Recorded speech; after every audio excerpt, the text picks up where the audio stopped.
बिस्मिल्लाहिर्रहमानिर्रहीम।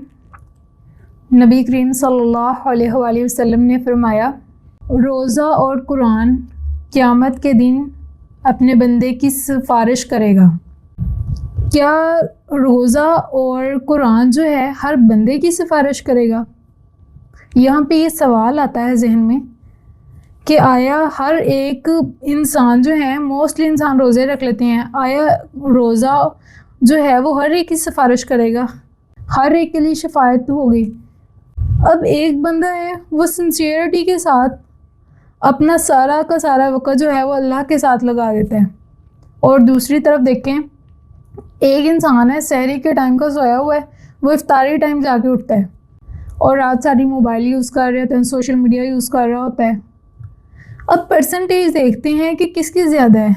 एक वो इंसान जो इबादत में टाइम गुजार रहा है, और दूसरा वो इंसान जो टीवी भी देख रहा है, झूठ भी बोल रहा है, गीबत भी कर रहा है, और दूसरा इंसान वो है जो अपने नफ्स को काबू में करके नफ्स जिसकी तरफ कशिश करता है उस हर चीज़ से उसने अपने आप को काबू किया हुआ है, और दूसरा अनकंट्रोल है, वो अपने नफ्स को काबू नहीं कर पा रहा है। शैतान के हर मामले में वो मतलब टीवी देख रहा है, अपने सोशल मीडिया पे ज़्यादा से ज़्यादा टाइम दे रहा है, सो रहा है, नमाज का नहीं पता, लेट पढ़ रहा है, तो मतलब वो सारा का सारा टाइम जो है वो वेस्ट कर रहा है।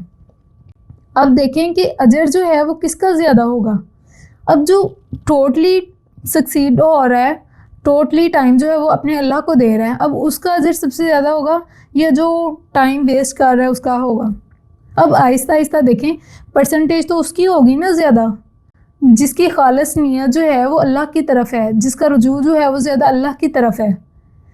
ऐसे ही जो शैतान है ना, वो यही कहता है कि इसका जो लेवल है ये सबसे कम आ जाए, इसकी जो परसेंटेज है वो सबसे लो हो जाए। ऐसे वो परसेंटेज कम होती एटलीस्ट 5% तक रह जाती है। अब अजर किसका ज़्यादा होगा, 100% वाले का या 5% वाले का?